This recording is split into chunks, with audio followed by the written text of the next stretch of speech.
কোরআন বলেছে বাইন্না খালাকনাকুম মিন তুরাবিন সুম্মা মিন নুতফাতিন সুম্মা মিন আলাকাতিন সুম্মা মিন মুদগা। মানুষকে তৈরি করা হয়েছে মাটির উপাদান দিয়ে। মানুষকে কি দিয়ে তৈরি করা হয়েছে? মাটি দিয়ে। চার্লস ডারউইন উনি থিওরি পেশ করলেন বানর থেকে মানুষ হয়েছে। হ্যাঁ বলেছে না, স্কুলে পড়ায় না বানর থেকে মানুষ। তা মনে মনে বলি যে এর মাথাতে কি মগজ ছিল না, দেখি কিছু বুঝতো না। যদি বলছেন এত বড় মাপের মানুষ আর আপনি এইরকম কথা বলছেন, তা বলবো না, এটা তো অযুক্তিকর ব্যাপার। অযুক্তিকর, যুক্তিও নেই এতে। আপনাকে আমি একটা জিনিস দেখাই। আপনার বাড়িতে একটা দেশি গরু আছে, আপনি যদি মনে করেন যে আমার একটা জার্সি বাছুরের দরকার, তাহলে বলুন তো ডাক্তার বাবুকে বলে জার্সি বাছুরের ইনজেকশন যদি ওকে পুশ করা হয়, জার্সি বাছুর হবে কি হবে না? হবে? হবে? কিছু বুঝেই না। হবে? হবে। জার্সি বাছুর সম্ভব। গরুর মালিক যদি ভাবে যে হরিণের বাচ্চাকে খুঁজে পাওয়া যায় না, ডাক্তারবাবু একটা হরিণের ইনজেকশন মেরে দাও তো, আচ্ছা হরিণের বাচ্চা হয়। আচ্ছা বলুন তো কিয়ামত পর্যন্ত সম্ভব? সম্ভব নয়। কারণ ওর দেহের ভিতরে শুধু গরুর তৈরি হওয়ার মেশিন ফিট করা আছে, হরিণের মেশিন ফিট করা নাই। আরে বানর তো একটা আলাদা ভিন্ন প্রাণী। বানর একটা ভিন্ন প্রাণী, তার থেকে কিভাবে মানুষ হতে পারে? সম্ভব। স্কুলে এখনো পর্যন্ত এই ক্যালেন্ডার টাঙানো আছে, একজন এইরকম করে আছে, আর একজন এইরকম, আর একজন এইরকম করে আছে, আর একজন দেখছি হাফ প্যান্ট পরে ন্যাংটো, তারপরে দেখছি একজন ফুল প্যান্ট পরে আছে। মানুষ স্কুলে এখনো পর্যন্ত রাখা হয়েছে। হ্যাঁ, আমি বলছি বানর থেকে যদি মানুষ হবে, তো এখনকার বানর থেকে একটা মানুষ হচ্ছে না কেন? এটাও তো একটা কথা।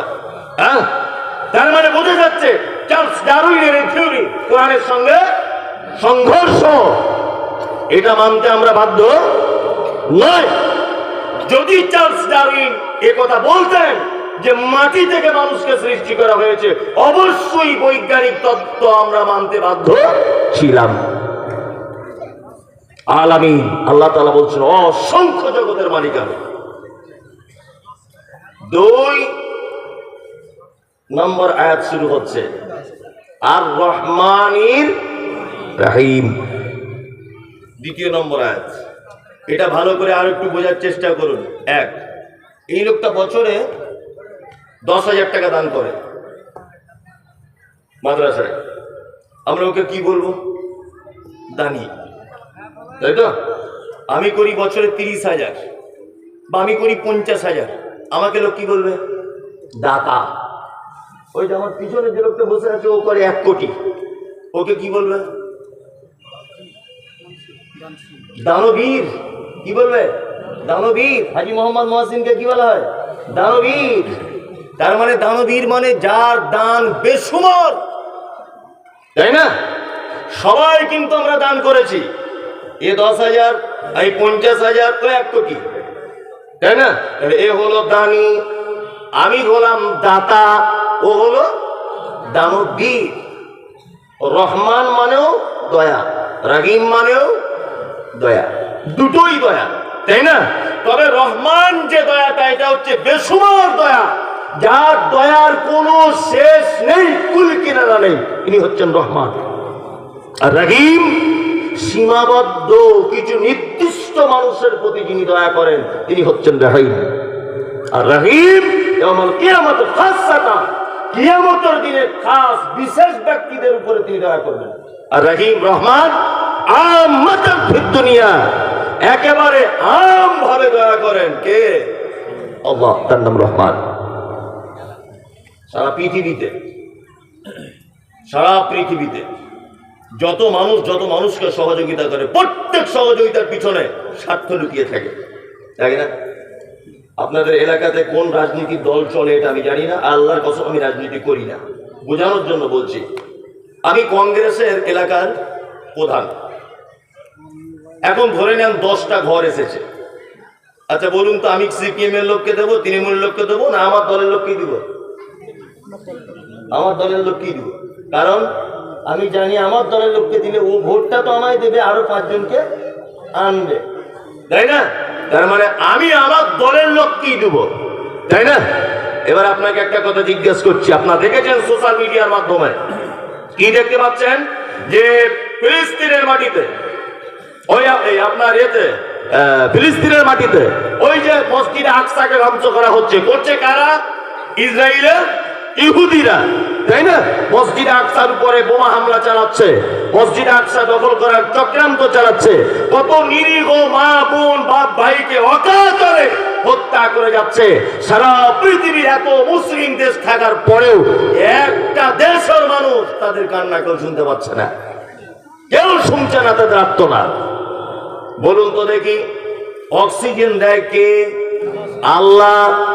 খেতে দেয় কে? আল্লাহ। আল্লাহ যদি ইচ্ছা করে তাহলে ইসরায়েলের ইহুদিদেরকে খাদ্যতত্ত্ব বন্ধ করে দিতে পারে, যে তোরা আমার মসজিদ ভেঙে দিচ্ছিস, মুসলমানদেরকে মারছিস, তোদের সব বয়কট করে দিলাম। এটা পারে কি পারে না? পারে। আল্লাহ তাআলা বলছে আমার নাম রহমান। পৃথিবীতে বেঈমান, বিশ্বাসঘাতক, আল্লাহ দ্রোহী, মসজিদ মাদ্রাসার দুশমন আমি কাউকে আমার দয়া থেকে বঞ্চিত করব না, সবাই আমার দয়া পেয়ে যাবে। কিন্তু কিয়ামতের দিনে বিশেষ মানুষদের উপরে দয়া করা হবে। ওই জন্য যখনই আপনার কাছে বিনীত অনুরোধ, ফরজ নামাজের পরে বা যখন আপনি একা একা যখন দোয়া করবেন হাত তুলে, এই দোয়াটা অবশ্যই বলবেন যে আল্লাহ কিয়ামতের দিনে আমার উপরে একটু দয়া করো। কিয়ামতে যদি কোনো মানুষের উপর আল্লাহ তাআলা দয়া করে দেন, তার ফলাফল জান্নাত, ফলাফল জান্নাত। বেশি বাড়াচ্ছি না। তারপরে কি বলি? তারপরে বলি মালিকি ইয়াউমিদ্দিন, কিয়ামতের দিবসের মালিক, হিসাব দিবসের মালিক কে? আল্লাহ। এইখানে একটা জায়গায় আপনার ঈমান নষ্ট করে দিচ্ছে এক শ্রেণীর চিটার বাটপার হুজুরেরা। আপনাকে বলে দিলাম এদের থেকে সাবধানে থাকবেন। কি সাবধানে এই কারণে থাকতে বলছি, জলসার স্টেজে বড় একটা পাগড়ি ছুড়ে দিয়ে বলছে সবাই পাগড়িতে ধরুন, কিয়ামতের দিন বেঁচে যাবেন। আমার দাদুর নৌকা তৈরি করা আছে, নৌকা উঠে আপনাদেরকে জান্নাতে ঢোকাবে। আবার বলছে পাগড়িতে যদি চান্স না পান, যারা পাগড়ি ধরেছে আপনি তাদের গায়ে ধরুন।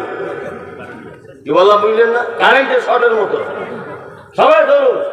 আমার দাদু জান্নাতে যাওয়ার জন্য নৌকা ভাড়া করে রেখেছে, তোমাদের সব পৌঁছে দিবে। পৃথিবীর দামি মানুষ, দ্বিতীয় দামি মানুষ ইব্রাহিম আলাইহিস সালাম। মুহাম্মদ সাল্লাল্লাহু আলাইহি ওয়াসাল্লামের পরে যে নবীটির সম্মান, তিনি হচ্ছেন ইব্রাহিম আলাইহিস সালাম। পৃথিবীতে কোন নবীর সুন্নত, দ্বিতীয় কোন নবীর সুন্নত চলে না। একজন মাত্র দ্বিতীয় সুন্নত চলে, তার নাম ইব্রাহিম আলাইহিস সালাম।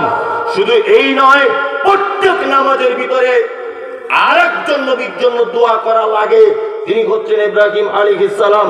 আল্লাহুম্মা সাল্লি আলা মুহাম্মদ, আল্লাহ তুমি শান্তি বর্ষণ করো মুহাম্মাদের উপরে, ওয়া আলা আলি মুহাম্মদ, মুহাম্মাদের পরিবারের উপরে, কামা সাল্লাইতা আলা ইব্রাহিম, যেমন তুমি শান্তি বর্ষণ করেছিলে ইব্রাহিমের উপরে, ওয়া আলা আলি ইব্রাহিম, এবং ইব্রাহিমের পরিবারের উপরে। এই দোয়া আমরা করি কি করি না? করি কি করি না? করি। ইব্রাহিম আলাইহিস সালাম কিয়ামতের দিনে তার আব্বাকে দেখতে পাবে, আব্বা বড় বিপদে। ইব্রাহিম আলাইহিস সালাম নিজ পিতার কাছে গিয়ে বলবেন, আব্বা তোমাকে কি আমি বলিনি যে তুমি আমার দ্বীন কবুল করো? তখন ইব্রাহিম আলাইহিস সালাম আব্বা বলবে, ঠিক আছে বাবা, আমি এখন তোর কথা মেনে নিলাম, আমি তোর দ্বীন কবুল করব। তখন নবী ইব্রাহিম বলবেন, আর দ্বীন কবুল করে কাজ নয়।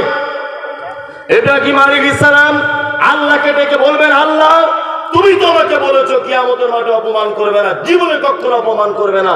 এর থেকে বড় অপমান আর কি হতে পারে? আমি একজন নবী আর আমার আব্বা কিয়ামতের মাঠে বিপদের সম্মুখীন। তখন আল্লাহ তাআলা বলবেন, ইব্রাহিম আমি বলেছি তোমার আব্বা হোক আর নিকট আত্মীয় হোক, যেই হোক, ঈমান আনেনি পরিত্রাণ পাবে না। তোমার আব্বা বলে এইটুকু সাবসিডি আমার পক্ষ থেকে, যে তোমার আব্বাকে মানুষ রূপে জাহান্নামে নিক্ষেপ করব না, অন্য প্রাণীতে রূপান্তরিত করে তোমার বাপকে জাহান্নামের ভিতরে দেব। ইব্রাহিম আলাইহিস সালাম দেখতে পাবেন একটা প্রাণী, চতুষ্পদ প্রাণী, ছোট প্রাণী, আর ফেরেশতারা তাকে লাঠি মারতে মারতে এইরকম করতে করতে তাদেরকে জাহান্নামের ভিতরে নিক্ষেপ করা হচ্ছে। তার মানে বোঝা যাচ্ছে ঈমান যদি না থাকে নবীর বাপ হয়েও বাঁচা যাবে না, বাঁচা যাবে না। আরে নবীর বাপ হয়ে বাঁচা যায় না, তোমার দাদুর পাকড়ি ধরলে বাঁচা যায়? বিয়াদব কোথাকার, তোমার পাছার চামড়া তুলে দেব। ভণ্ডামি খুঁজে পাও না? জান্নাত তোমার বাপের সম্পত্তি নাকি? একজন নবী তার বাপকে টেকাতে পারছে না, বলো কি করে তুমি এ কথা? আল্লাহর কসম দিয়ে আপনাকে বলছি, আমার মোবাইলে সব নোট করা আছে। এই সমস্ত কথা বলার কারণে আপনারা জানেন, এক মাস আগে, 1 মাস হয়নি, 12 তারিখে আমার গাড়িতে বোম মেরেছিল হাওড়াতে। এত বড় বিশ্বাসঘাতকেরা বোম মেরেছে গাড়িতে, ভাবতে পারেন আপনি? সমস্ত তথ্য আমার গাড়িতে, বইপত্র এবং আমার মোবাইলের ভিতরে নোট করা আছে। একজন হুজুর বলছে যে নবীর সিলসিলা যদি জারি থাকতো তাহলে আমাদের পীর সাহেব আগামী দিনের নবী হতেন। আল্লাহর কসম তিনি বক্তব্য রাখতে রাখতে বলছেন। আপনি ভাবতে পারেন এগুলো? এদের আকীদা মানহাজ কেমন? এক শ্রেণীর মানুষ, তাদের মাথায় এয়ারপোর্ট গোবর ভরা আছে, তারা এদের পিছন পিছন ঘুরছে, খুব পিছন পিছন ঘুরছে এদের। সাবধান, কিয়ামতের দিনের একচ্ছত্র মালিকের দায়িত্ব কে? কে? আল্লাহ সুবহানাহু ওয়া তাআলা। কিয়ামত এটা মুখে বলি, কিয়ামত কেমন হবে জানেন তো? জানেন? চুপচাপ মেরে বসুন, 1 মিনিট যেমন নীরবতা পালন করে তেমন করে বসুন। আপনাকে কিয়ামতটা আমি দেখাচ্ছি স্বচক্ষে। যদি বলছেন এখনো তো হয়নি, আমি একদম আমাকে হওয়ার মতো আপনাকে দেখাচ্ছি। তুরস্কের মাটিতে কিছুদিন আগে একটা ভূমিকম্প হয়েছিল। এই ভূমিকম্পটা হয়েছে এইভাবে কাঁপতে কাঁপতে, বিজ্ঞানীরা বলছে যে মাটি থেকে 8000 ফুট নিচেই মূল ভূমিকম্পটার উৎপত্তি। 8000 ফুট নিচে। এটা আমি আনন্দবাজার পত্রিকা প্রত্যেকদিন পড়ি, ওই পেপার থেকে পড়ে বলছি যে মাটি থেকে 8000 ফুট নিচে মূল ভূমিকম্পটার উৎপত্তি। তার ফলে পৃথিবীর জমিনটা এইভাবে কাঁপতে কাঁপতে অজস্র বিল্ডিং বালাখানাগুলি ছটছট করে ভেঙে পড়ে গেল। কত মানুষ, কত শিশু, কত গৃহপালিত পশু নিঃস্ব হয়ে গেল। ভাঙা স্তূপের ভিতরে তারা আটকা পড়ে গেল। কত মানুষ তারা মারা গেল। মারা গেল না?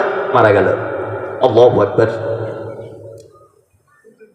বিজ্ঞানীদের একটা মতামত, এর নিচে একটা প্লেট, এই প্লেট সরে যাওয়ার ফলে, এর নিচে একটা স্তরে প্লেট, এই প্লেট সরে যাওয়ার ফলে পৃথিবীর জমিন এইভাবে কাঁপতে কাঁপতে কাঁপতে কাঁপতে ভূমিকম্প শুরু হয়। এটা বৈজ্ঞানিকদের মতামত। যাই হোক, এটা পৃথিবীর ভূমিকম্প। কিয়ামতের দিনের ভূমিকম্প কেমন? আল্লাহ তাআলা বলছেন, ইযা যুলজিলাতিল আরদু যুলজালাহা ওয়া আখরাজাতিল আরদু আসকালাহা। কিয়ামতের দিবসের ভূমিকম্প মারাত্মক ভূমিকম্প, এমন ভূমিকম্প আল্লাহ তাআলা বলছেন ওয়া আখরাজাতিল আরদু আসকালাহা, মাটির তলার জিনিসগুলো উপরে তুলে দেওয়া হবে। সুবহানাল্লাহ। আপনি ভাবতে পারছেন? ঢালাই মেশিন দেখেছেন? বাড়ির সিমেন্ট পাথর দিয়ে যেমন এইরকম ভাবে উপরের মাল নিচে, নিচের মাল উপরে। কিয়ামতের দিনের ভূমিকম্প দৃশ্য ঠিক এরকম। কেমন হবে কিয়ামতের দিন? আল্লাহ তাআলা বলছেন, ইয়া আইয়ুহান নাসু তাকু রাব্বাকুম ইন্না যালজালাতাস সাআতি শাইউন আযীম। আল্লাহ তাআলা বলছেন, মানুষ তোমরা তোমাদের প্রতিপালককে ভয় করো, নিশ্চয়ই কিয়ামতের দিবসের ভয়াবহতা বড় কঠিন। কেমন ভয়াবহতা? আল্লাহ তাআলা বলছেন, ইয়াওমা তারাউনাহা তাযহালু কুল্লু মুরজিআতিন আম্মা আরজাআত ওয়া তাযাউ কুল্লু যাতি হামলিন হামলাহা ওয়া তারান নাসা সুকারা ওয়া মা হুম বিসুকারা ওয়ালাকিন্না আযাবাল্লাহি শাদীদ। একটা প্রশ্ন আপনাকে মাঝখানে করে রাখছি, উত্তর আপনাকে দিতে হবে না। একটা কথা আজকে থেকে শিখে যান, পুরুষের থেকে নারীর ধৈর্য এবং সহ্য ক্ষমতা সব থেকে বেশি। চিকিৎসা বিজ্ঞানীরা বলছেন যে নারী নরমালে বাচ্চা দিতে গিয়ে যে কষ্টটা সহ্য করে, এই কষ্ট যদি কোনো পুরুষের হতো তাহলে শতকরায় 80% পুরুষ এক পর্যায়ে শেষ মারা যেত। এটা নারীর পক্ষে সম্ভব। আমি যদি এখন এই লোকটাকে একটা ঘুষি মারি এইভাবে, আমার ঘুষির ওজন যদি 50 ডিগ্রি সেলসিয়াস পর্যন্ত যদি হয় তাহলে এই লোকটা বাঁচবে। আমার ঘুষির ওজন যদি 52-53 ডিগ্রি সেলসিয়াস হয়ে যায় তাহলে এক পর্যায়ে মারা যাবে। চিকিৎসা বিজ্ঞানীরা বলছেন পুরুষ মানুষ 50 ডিগ্রি পর্যন্ত ক্ষমতা সহ্য করতে পারে, কিন্তু একজন নারী 56 ডিগ্রি ক্ষমতা পর্যন্ত সহ্য করতে পারে। 56 সহ্য করতে পারে। বাচ্চা হওয়ার যে কষ্টটা, এটা 56 ডিগ্রি সেলসিয়াস। এটা যদি কোনো পুরুষের হতো পুরুষ মারা যেত। বাস্তব সব থেকে ধৈর্য সহ্য ক্ষমতা বেশি।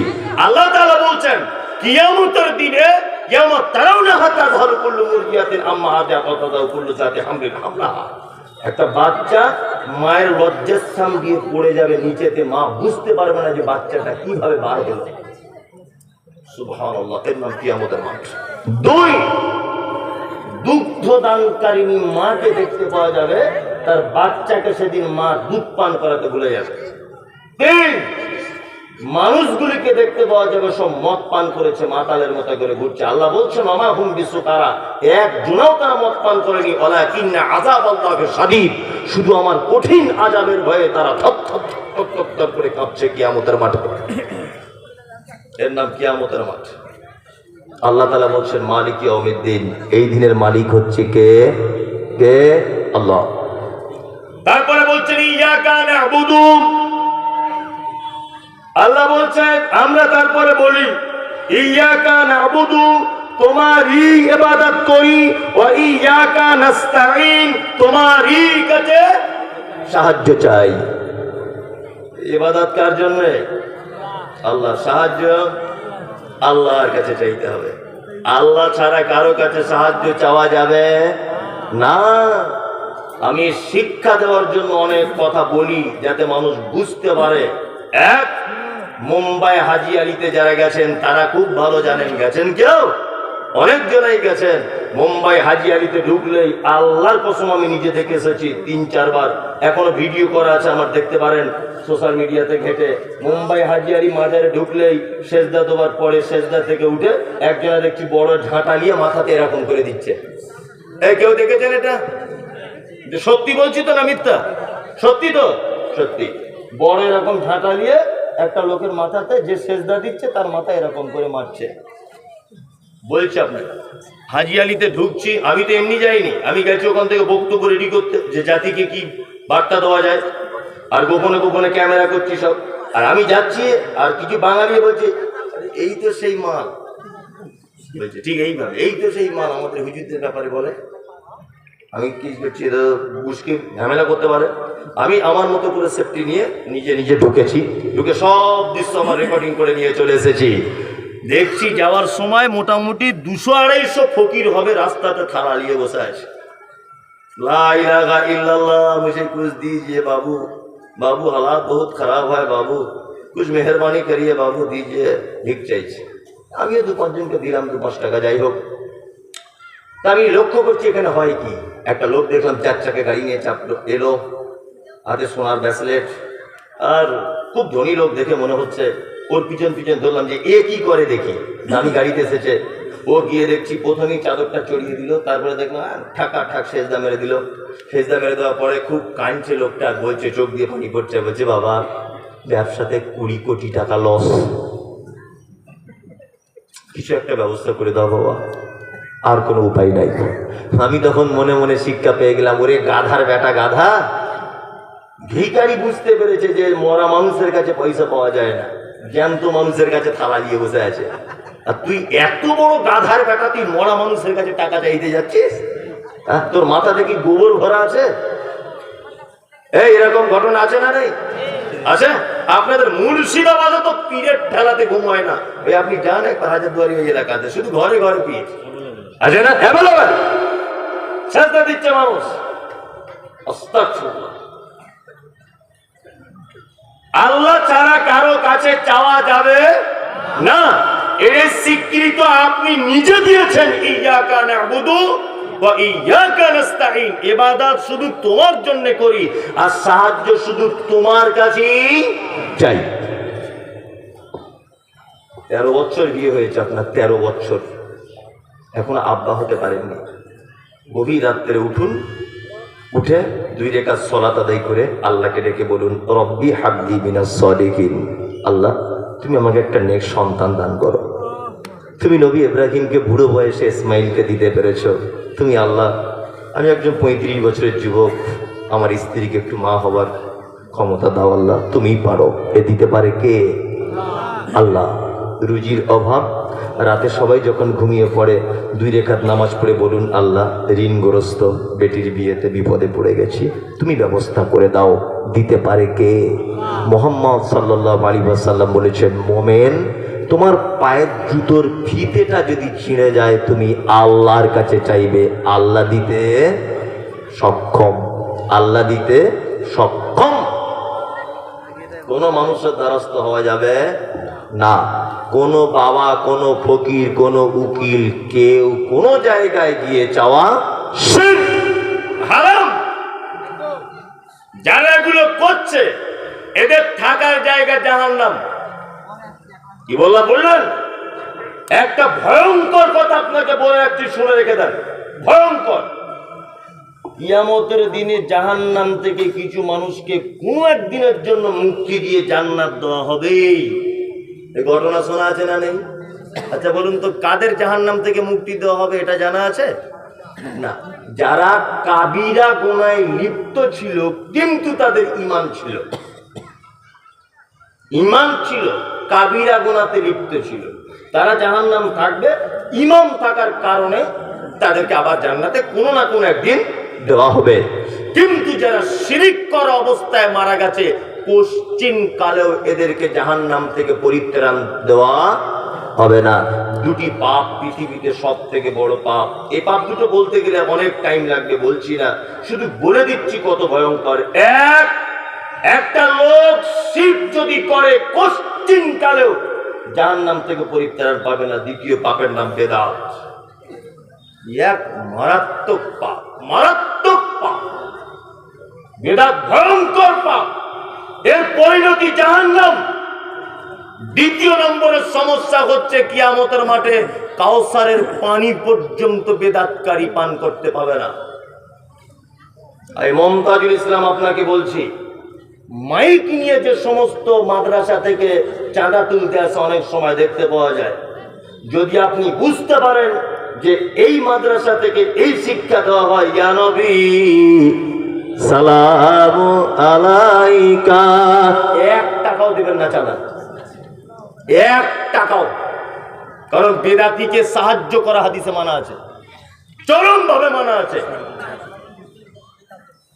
যদি আপনি দেখেন তার আকীদা এটা, নবী মরার পরেও সবকিছু ক্ষমতা রাখে, এই মাদ্রাসার ছাত্র বার হলে এই আকীদাতে বক্তব্য রাখবে, মমতাজুল ইসলাম 4 আনা পয়সা দিবেন না।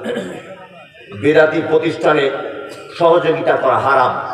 বেদাতীদের প্রতিষ্ঠানে সহযোগিতা করা কি হারাম। আজকে জাতির সামনে এটা লজ্জা সহকারে বলছি, এই পশ্চিম বাংলার মাটিতে বড় বড় আহলে হাদিস মাদ্রাসা তো দেখছি ইদানিং বেদাতি বক্তাদেরকে প্রধান বক্তা হিসেবে আনছে, পিছনে সাইকুল হাদিসেরা বসে আছে। সোশ্যাল মিডিয়াতে শুধু ভাইরাল বলে তাকে প্রধান বক্তা করে আনছে, অথচ তার আকীদা, তার মানহাজ একটাও ঠিক নাই। দেখতে পাওয়া যাচ্ছে না? কত মাদ্রাসাতে দেখছি। যারা এদেশের মাটিতে সর্বপ্রথম ফতোয়া দিয়েছে ডাক্তার জাকির নায়েক কাফের, যারা এদেশের মাটিতে ডাক্তার জাকির নায়েককে দেশ ছাড়ার পিছনে সুচ্ছুরি দিয়েছে, তাদেরকে আজকে দেখতে পাচ্ছি আহলে হাদিস গ্রামে প্রধান বক্তা করে আনছে, বড় বড় উল্লেখযোগ্য মাদ্রাসাতে। এগুলো লজ্জা ছাড়া আর কিছু নাই। কি বলছি বুঝতে পারছেন না? হ্যাঁ, খুব সাবধানে থাকবেন। কুল্লু বিদআতিন দালালা ওয়া কুল্লু দালালাতিন ফিন্নার। মুহাম্মদ সাল্লাল্লাহু আলাইহি ওয়াসাল্লাম বলেন, ইসলামের প্রতিটা নতুন আবিষ্কৃত কাজ ভ্রষ্টতা। প্রত্যেক ভ্রষ্টতাকারী স্থান ঠিক মধ্যে নার মানে আগুন। এখন তো সোশ্যাল মিডিয়াতে আমাকে তো সহ্য করতেই পারে না, শুধুই বলে মমতাজুল ইসলামের জন্ম ঠিক নেই, ওই নবীকে বড় ভাই বলে। আমি জীবনে নবীকে বড় ভাই বলেছি কথা? আসলে ওটা না। ঘটনা হচ্ছে এই যে বেদাত করে করে এমন হয়ে গেছে, ওদের সবটারই আর সহিহ হাদিস অ্যাকসেপ্ট করে না। এমন করে বক্তব্য রাখে মনে হচ্ছে যে বেদাতের বিজ্ঞানী। কি বললাম বুঝলেন তো? বেদাতের বিজ্ঞানী, মহাপণ্ডিত। নাম দিয়েছে আহলুস সুন্নাত ওয়াল জামাত। বিয়াদব, আহলুস সুন্নাত ওয়াল জামাত এই নাম দেওয়ার পরেও তুমি এখনো দাঁড়িয়ে কিয়াম করো। এই আহলুস সুন্নাত ওয়াল জামাত এইটা বলার পরেও তুমি এখনো পর্যন্ত বলো যে মেয়েদের মসজিদে নামাজ পড়া হারাম। তুমি এখন এই ফতোয়া দাও, এই নামের আগে মুফতি টাইটেল দাও। বলছে 30 বছর বুখারী পড়াচ্ছি, তুমি 30 বছর বুখারীতে এখনো রাফুলিয়া দেন হাদিস খুঁজে পাও না। কিছুদিন আগে আপনাদের মুর্শিদাবাদের এক গোপাল ভাঁড় বড় পাগড়ি রেখে বক্তব্য রাখে, বয়স্ক খুব হুজুর, বড় হুজুর। ও লিস্ট করে বলছে মমতাজুল ইসলাম এর বক্তব্য হারাম, শাহিনুর এর বক্তব্য না যায়, বিরাদার রাহুল একদম হারাম মানে সাংঘাতিক হারাম, আব্দুল রাজ্জাক বিন ইউসুফ বিন কাজ্জাব একেবারে হারাম, মুজাফফর বিন ইউসুফ একেবারে হারাম। তোমার বাপেরটা শোনা যাবে? আর কারো শোনা যাবে না? বিরাদার রাহুল শোনা যাবে না কেন? না ও মাদ্রাসায় পড়েনি তাই। বিরাদার রাহুল মাদ্রাসায় পড়েনি ঠিক আছে, এ কথা সত্য, আমি মেনেই নিলাম সে মাদ্রাসায় পড়েনি, সে জেনারেল শিক্ষিত একটা ছেলে। তোমার হুজুর এখনো 30 বছর বোখারি পড়িয়ে জোরে আমিন বলার হাদিস পায় না। তোমার হুজুর মুফতি সাহেব 30 বছর বোখারি পড়ানোর পরে পায়ে পা এইভাবে লাগাতে হবে হাদিস খুঁজে পায় না। তোমার হুজুর 30 বছর বক্তব্য তোমার পড়া রাফলিয়া দেয়নি, হাদিস খুঁজে পায় না। হ্যাঁ, তোমার হুজুরের থেকে বিরাদার রাহুলের মর্যাদা অনেক বেশি, কারণ সে জেনারেল শিক্ষিত ছেলে হয়েও সঠিক দিনটা বুঝতে পেরেছে এবং জাতির সামনে প্রকাশ করছে। তোমার থেকে অনেক দাম আছে। আসলে ঘটনা কি, আমি মাঝে সাঝে একটা গল্প বলি, বুঝলেন তো, বললে মানুষ খুব হাসে, কিন্তু হাসি এতো অনেক জ্ঞান আছে। একটা মেথর আর একটা আতরওয়ালা দুজনে হেঁটে হেঁটে পাশাপাশি যাচ্ছে। আতরওয়ালা আতর ফেরি করে বিক্রি করে মসজিদে মসজিদে, আর মেথর লোকের ঘরে পায়খানা পরিষ্কার করে। দুজনে গল্প করতে করতে যাচ্ছে। তা বলছে, ভাই তোমার আজ কাজ বাজ কেমন হলো? বলছে, আলহামদুলিল্লাহ, দুটো পরিষ্কার করেছি আজকে, 2400 হয়েছে। আতরওয়ালাকে বলছে, ভাই তোমার কি হলো? বলছে, দুটো জান্নাতুল ফেরদৌস বিক্রি করেছি, 10 টাকা করে, 20 টাকা হয়েছে। গল্প করছে আর কি, তোমার কটা ছেলে মেয়ে, এরকম গল্প করছে। তা আতরওয়ালাটা বলছে, এতক্ষণ যখন গল্প করতে করতে এলাম, তাহলে একটু আতর ওর গায়ে লাগিয়ে দিই। নিয়ে ও এখন আতর ফটাম করে বার করে জান্নাতুল ফেরদৌসের গায়ে লাগিয়ে দিয়েছে। নিয়ে ও এরকম টেনেই অজ্ঞান হয়ে গেছে। আতরওয়ালা খুব বিপদে, চিরাম ভালো, এই মেথরের গায়ে আতর লাগিয়ে বেচারা অজ্ঞান হয়ে গেল কেন? আশ্চর্য ব্যাপার। নিয়ে এখন এই লোক বিপদে পড়ে এখন টোটো ধরে হসপিটালে নিয়ে গেছে। ডাক্তার তো জ্ঞানী মানুষ, ডাক্তার বলছে, হয়েছে কি? আতরওয়ালা বলছে, ডাক্তারবাবু এই ঘটনা, লোকটা মেথরের কাজ করে, একসঙ্গে গল্প করতে করতে আসছিলাম, আমিও ব্যবসাদার, ও একটা অন্য কাজ করে, ওর হাতে একটু জান্নাতুল ফেরদৌস আতর লাগিয়ে দেওয়ার কারণে অজ্ঞান হয়ে গেছে। ডাক্তার তখন বলছে, আরে মশাই, আপনি এক বোকালক, ও জন্ম থেকে লোকের গু শুনে শুনে আসছে, আর আপনি এখন আতর দিয়েছেন বলি অজ্ঞান হয়ে গেছে। একে যদি আপনি ভালো যদি করতে চান, পৃথিবীর কোনো মেডিসিনে ভালো হবে না। হসপিটালে ওই যে বাথরুমগুলো থেকে কাঁচা পায়খানা কোনো বাচ্চা ছেলের বা কারোর যদি থাকে, একটু ডাস্টবিন থেকে তুলে এনে নাকে লাগিয়ে দেন, দেখবেন সুস্থ হয়ে যাবে। বললাম, বুঝলেন, আতরওয়ালা কাঁচা পায়খানা লাগিয়ে দিয়েছে, রুগী পুরো সুস্থ। তার মানে এক শ্রেণীর হুজুর তারা বেদাত করতে করতে করতে করতে এমন একটা পর্যায়ে চলে গেছে যে মক্কাতে হজ করতে গিয়েছে, বেদাত খুঁজে পায় না বলে হোটেল ভাড়া করে দেখতে বলছে, ইয়া নবী সালাম আলাইকা। মনে মনে বলছি, তুই এটা বাইরে কর, তোর পাছার চামড়া তুলে দিবে, বাইরে করে দেখ। এই দেখেছেন সোশ্যাল মিডিয়াতে, ও হজ করতে গিয়ে ওখানে বেদাত খুঁজে পাচ্ছে না। তো বেদাত খুঁজে পাচ্ছে না, বেদাত করে করে অভ্যাস। তো বিড়ি সিগারেট খায় যেমন নেশা, তো বেদাতের নেশা আছে, ওইখানে গিয়ে হোটেল ভাড়া করে গিয়ে আমি সালাম আলাইকুম। আল্লাহু আকবার। আল্লাহ তুমি জাতিকে হেফাজত করো, আমিন। ইয়াকা নাবুদু, ইবাদত কার জন্য? আল্লাহর জন্য। সাহায্য কার কাছে? আল্লাহর কাছে। আল্লাহ ছাড়া কারো কাছে সাহায্য চাওয়া শিরক। বললাম, বুঝলেন? শিরক। ইহদিনাস সিরাতাল মুস্তাকিম, আল্লাহ তুমি আমাকে সহজ পথ দেখাও। সিরাতাল লাযিনা আনআমতা আলাইহিম, এগুলোর ব্যাখ্যা করতে পারছি না টাইম শর্ট বলে। সিরাতাল লাযিনা আনআমতা আলাইহিম, আল্লাহ তুমি তাদের পথ দেখাও, তুমি যাদের উপরে পুরস্কারিত করেছো। গায়রিল মাগযুব আলাইহিম ওয়ালাদ-দাল্লিন, আমিন। আল্লাহ ওদের পথ আমাদেরকে দেখো, যাদের উপরে তুমি রেগে আছো, যাদের উপরে তুমি অখুশি, যারা গুমরাহির পথে আছে, আল্লাহ তুমি তাদের পথ থেকে আমাদেরকে রেহাই করো। তারপরে সবাই কি বলি? আমিন। বলি না? বলি।